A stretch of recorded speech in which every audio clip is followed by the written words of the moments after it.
জেতা ম্যাচ ঠিক শেষ মুহূর্তে এসে এভাবে হেরে যাবে রাজস্থান রয়্যালস, সেটা কি তারা কখনো কল্পনা করতে পেরেছিল? না দর্শক, মোটেও নয়। উল্লেখ্য, প্রথমে ব্যাটিং করতে নেমে সানরাইজার্স হায়দ্রাবাদ নির্ধারিত 20 ওভারে 3 উইকেট হারিয়ে 201 রানের লক্ষ্য দাঁড় করায়।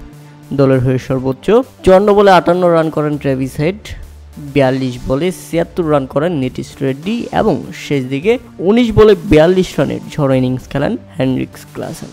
আর ব্যাটিং করতে নেমে জেসওয়ালের দুর্দান্ত শুরু, 40 বলে 67 করেন এই ব্যাটার। তবে জস বাটলার ডাক, সঞ্জু স্যামসন ডাক। শুরুতেই এই দুই ব্যাটার যখন ফিরে যান তখন মূলত চাপে পড়েছিল রাজস্থান রয়্যালস, তবে সেই চাপ উপড়ে দিয়েছে রায়ান পরাগ এবং জেসওয়াল। এই দুই ব্যাটারের জুটিতে রাজস্থান রয়্যালস চলছিল দারুণ গতিতে, তাতে মনে হচ্ছিল 2 ওভার হাতে রেখেই জিতে যাবে রাজস্থান। কিন্তু না, জেসওয়ালের পর ফিরে যান রায়ান পরাগ, 49 বলে 77 করেন এই ব্যাটার। এরপর ফিনিশ করতে এসে ব্যর্থ ছিলেন শিমরন হেটমায়ার। শেষ দিকে একমাত্র ব্যাটার যিনি কিনা ফিনিশ করার জন্য ছিলেন তিনি আর কেউ নয়, রুবমান পাওয়েল, কারণ ব্যর্থ ছিলেন ধ্রুব জুরেল। শেষ 2 ওভারের প্রয়োজন ছিল 20 রান। প্যাট কামিন্স ওই ওভারে দারুণ করেন, ফেরান ধ্রুব জুরেলকে। এরপর 3টি ডট বল করেন। শেষ বলে রুবমান পাওয়েল একটি ছক্কা মারলেও 19তম ওভারে আসে কেবল 7 রান।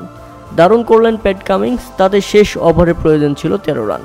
আর এই 13 রান নিতে গিয়ে রুবমান পাওয়েল নিতে পেরেছেন কেবল 11 রান, কেননা শেষ 1 বলে প্রয়োজন ছিল 2 রান, আর শেষ বলে ফাইট দিতে গিয়ে আউট হয়েছেন রুবমান পাওয়েল।